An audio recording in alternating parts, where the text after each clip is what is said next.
بسم الله الرحمن الرحیم. د سلام په وړاندې کولو سره ګرانو لیدونکو زده کوونکو خدای دې وکړي چې جوړ روغ اوسئ. ستاسو د روغتیا او سوکالۍ په هیله دا دی بیا هم زه ستاسو په چوپړ کې حاضر یم. د 12 ټولګي 14 لوست غواړم تاسو ته تشریح کړم چې نوی فصل دی د اروماتیک مرکباتو په اړه خبرې کوو. په دې فصل کې چې لومړی درس زموږ د بنزین جوړښت په اړه دی.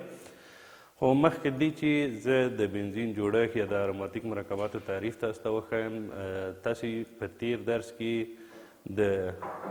یعنی په تیر فصل کې موږ د الکینونو او الکینونو په اړه معلومات حاصل کړل چې الکینونو د جملې څخه چې لومړی مرکب مطالعه کوي ایتلین و او د ایتلین کیمیاوي فزیکي خواص او د هغوی لاسته راوړنه، همدا ډول د الکینونو نوم ایښودنو ته هم موږ بحث درلوده په هغې په اړه.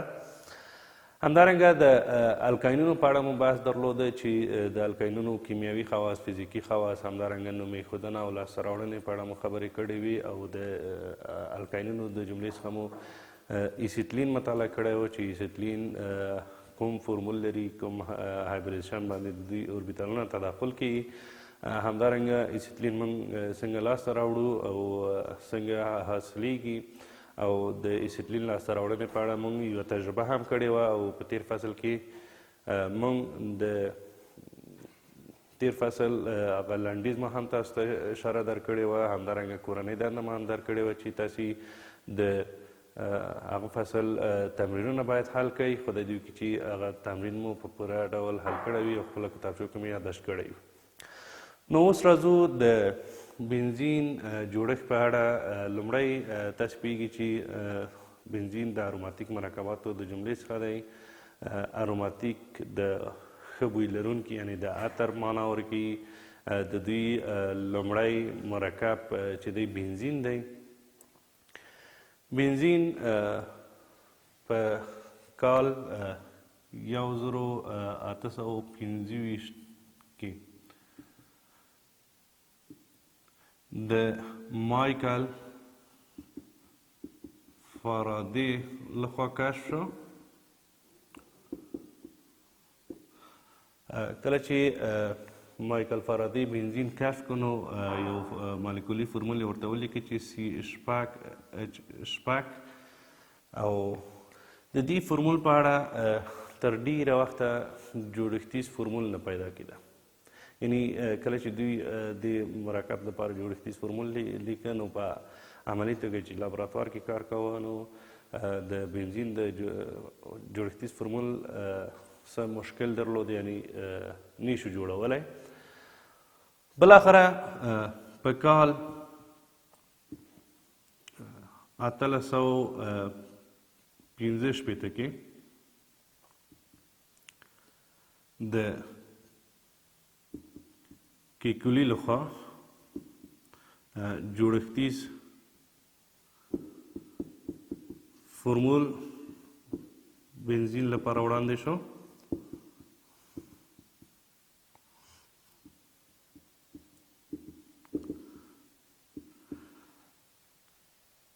کیکولي د بنزین په اړه څېړنې کولې، غوښتل یې د بنزین جوړښتیز فورمول ولیکي. د خپله څېړنو کې ستړی شو نو د لږ تفریح لپاره یا د استراحت لپاره ویده شو. کله چې ویده شو نو ده په خوب کې ولیدل چې یو مار خپله لکۍ په خوله باندې نیولې ده، یعنی مار حلقه شوی دی.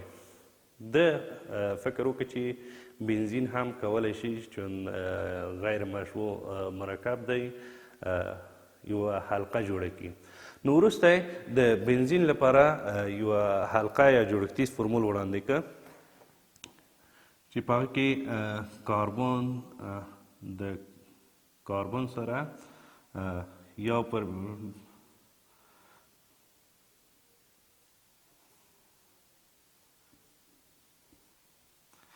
کله چې جوړښتیز فورمول جوړ کړ د کاربن هایدروجن شپږ اتمه چې ورته ولیکل، یعنی کاربن او کاربن د هایدروجن سره یعنی شپږ کاربونه شپږ هایدروجنه په دې فورمول کې شته، خو د غیر مشبوع مرکب لپاره درې دوهګونې اړیکې ولیکلې.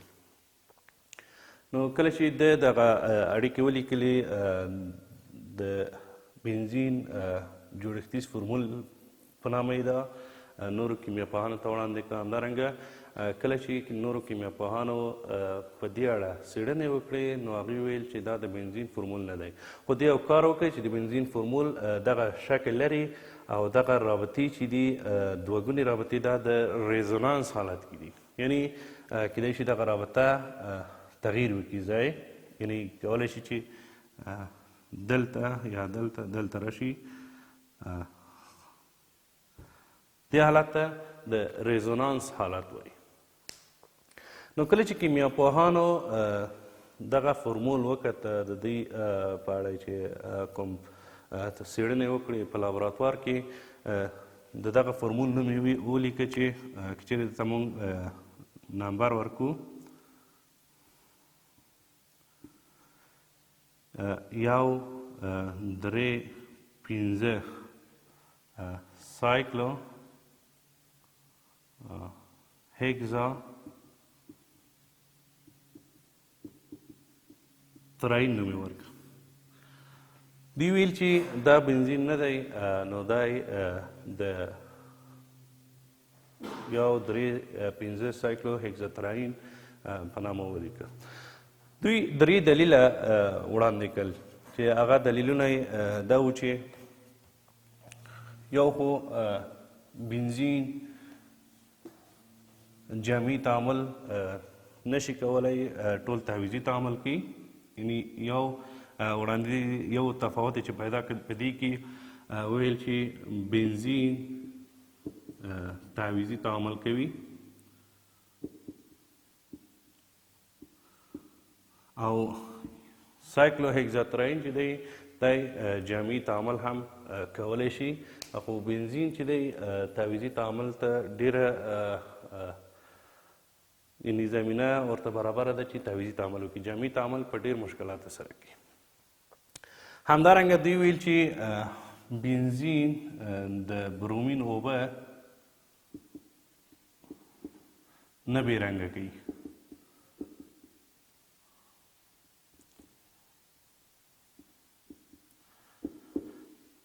کله چې موږ هر غیر مشبوع مرکب د بنزین په اوبو کې واچوو، یعنې محلول ځینې جوړ کړو، نو هغه د بنزین اوبه بې رنګه کوي.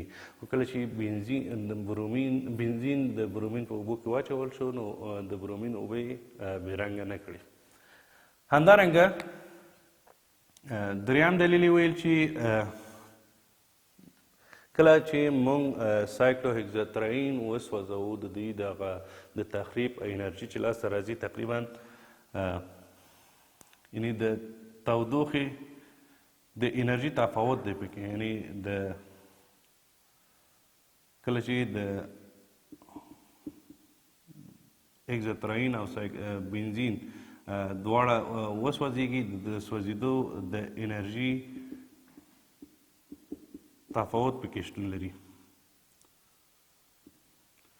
یعنې که چیرې موږ بنزین په نظر کې ونیسو، د بنزین چې کله سوځي تقریبا 2303 کیلو ژول پر مول انرژي ازادوي، او که چیرې موږ سایکلو هیگزاتراین په نظر کې ونیسو هغه چې کله سوځي 3453 کیلو ژول پر مول انرژي ازادوي.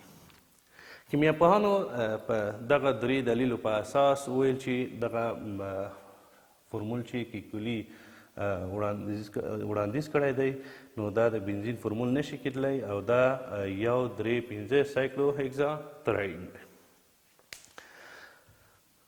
د دوی هغه یو دلیل چې و چې بنزین تعویضي تعامل کوي، هغه تعامل که چیرې موږ په نظر کې ونیسو، کله چې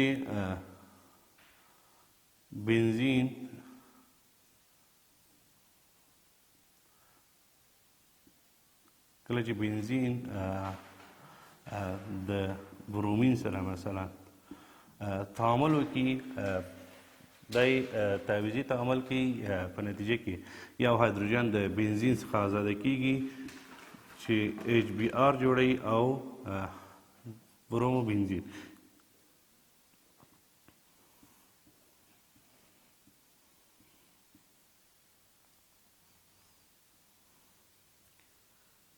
دلته برومین وصل کیږي. نو د برومین د بنزین او د برومین تعامل تعویضي دی چې هایدروجن بروماید او برومو بنزین جوړوي او که چیرې موږ سایکلو هکزاتراین د بنزین سره تعامل ورکو نو دلته کتالست ته هم ضرورت دی. همدارنګه یعنی کله چې بنزین د برومین سره تعامل کوي دلته نور او کتالست اوسپنه ده. همدارنګه که چیرې موږ د سایکلو هکزاتراین په اړه دغه تعامل ترسره کړو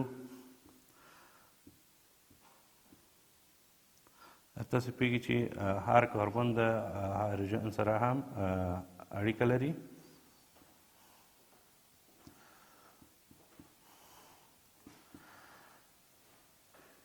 سایکلوهکزاتراین که چیرې د برومین سره تعامل وکړي نو د اوسپنې کتالست په شتون کې همدارنګه نور وي نو دلته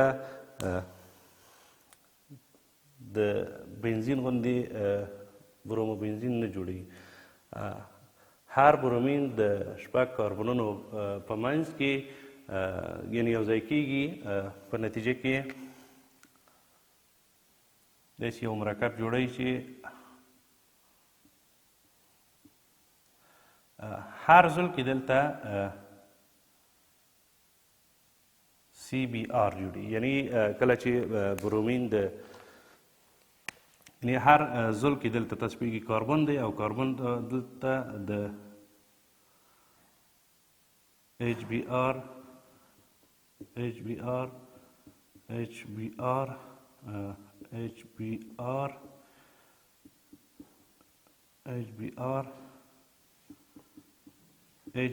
جوړوي او د دې ترمنځ دغه دوه ګونې اړیکې چې دي هغه له منځه ځي.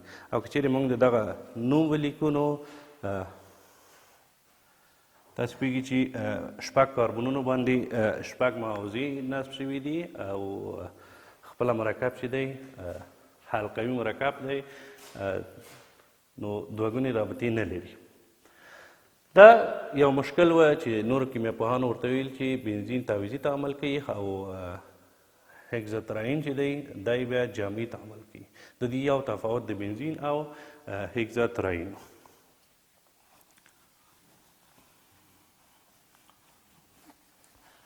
همدارنګه که چیرې د بنزین د مرکب د اوربیتالونو تداخل یا د کاربن او هایدروجن د اوربیتالونو یو ځای کېدل چې دوه ګونې رابطه جوړوي په نظر کې ونیسو نو sp2 هایبرید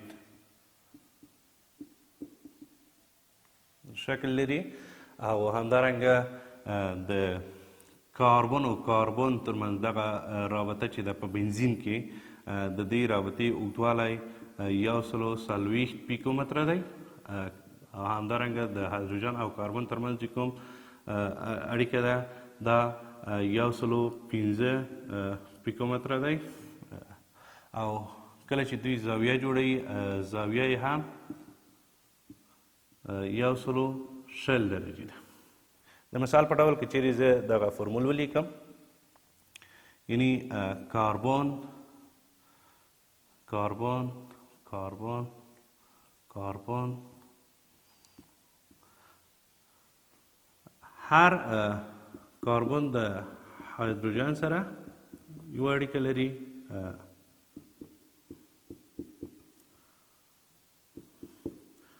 او دلته دوه ګونې اړیکې هم شته. کله چې دغه زاویه موږ په نظر کې ونیسو د کاربن او هایدروجن دغه زاویه یا دغه زاویه یا دا زاویه یعنې ټولې زاویې 160 درجې دي. همدارنګه د کاربن کاربن ترمنځ چې کوم دغه اړیکه ده د دوی هغه اوږدوالی 140 پیکومتره دی او د کاربن او هایدروجن دغه اوږدوالی چې دی د رابطې اوږدوالی 115 پیکومتره دی.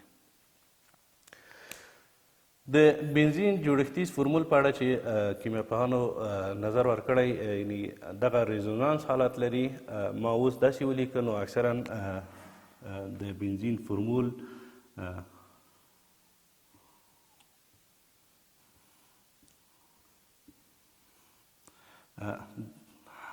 هر کاربن سره یعنې دلته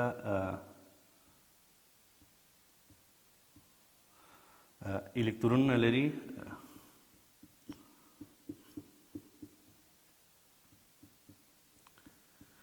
الکترونونه په گردش کې دي یعنې ریزونانس حالت کې دي. خو د ښه لیکلو لپاره اوس بنزین داسې یوه حلقه رسم کوي په کتابونو کې هم او داسې یوه کړۍ د بنزین په منځ کې دا په دې معنی چې دلته الکترونونه په گردش کې دي یعنې دی لوکالایز دی یعنې موقعیت تغییر ورکوي. دغه موقعیت تغییر په واسطه دوی الکترونونو موقعیت نه معلومیږي یعنې الکترونونه دایم په حرکت کې دي او د ریزونانس حالت ورته ویلی شو دلته او دغه الکترونونه په حرکت کې دي یعنې دوه ګونې اړیکې چې کله جوړوي دقیق معلوم نه دی چې د کوم کاربن سره دی دوه ګونې اړیکې لري. نو د ښه پوهېدلو لپاره کیمیاپوهان داسې فورمول وړاندیز کوي. نو موږ په دې درس کې د بنزین په اړه خبرې وکړې. بنزین د اروماتیک مرکباتو یو لومړنی مرکب دی. دوه نور مرکبونه هم لري چې انتراسین نفتالین دي. وروسته به په هغه اړه خبرې وکړو. یوه بله خبره چې د هیوکل قاعده وه هغه مو له یاده ونه وځي. هیوکل قاعده وایي چې چیرې موږ د پای الکترونونه په اروماتیک مرکباتو کې محاسبه کړو نو 4n جمع 2 فورمول په واسطه مطالعه کولی شو د پای الکترونونو تعداد. n د حلقې تعداد کې د مثال په ډول که چیرې موږ بنزین په نظر کې ونیسو بنزین یوه حلقه ده نو بنزین کې به څو د پای الکترونونه شتون ولري یعنې 4 ضرب د 1 جمع 2 4 جمع 2 شپږ کېږي یعنې شپږ الکترونونه پای الکترونونه دي یعنې د پای الکترونونو تعداد شپږ الکترونونه دي په بنزین کې. همدارنګه که چیرې موږ نفتالین په نظر کې ونیسو چې د بنزین 2 کړۍ دي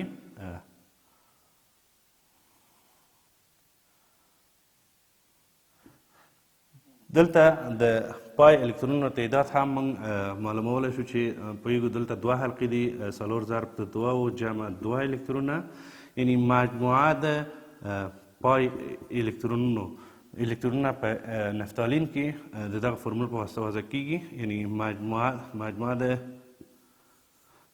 پای الکترون مساوي کېږي 4 ضرب د 2 8 جمع 2 10 الکترونه یعنې په نفتالین کې 10 الکترونونه کېږي.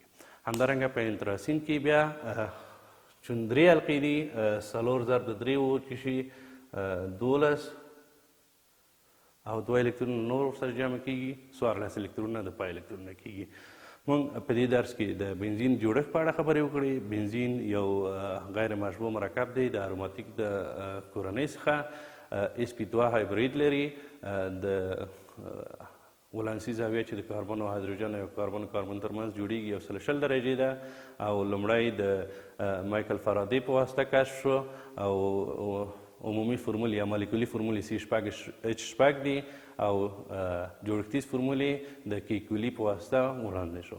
نو دا زموږ نننی درس و د د دې درس د ښه پوهېدلو لپاره تاسې ته زه کورنۍ دنده در کوم که چیرې مونږ په انتراسین کې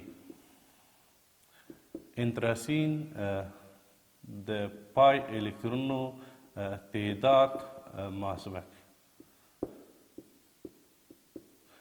انتراسین کې د پای الکترونو تعداد محاسبه کوي. د کوم فرمول په واسطه؟ د دغه فرمول په واسطه. لومړی د انتراسین جوړښتیز فرمول ولیکئ، وروسته بیا د پای الکترونو تعداد پیدا کړئ. نو دا و زموږ نننی درس. تر بیا مو په الله سپارم. د خدای په امان.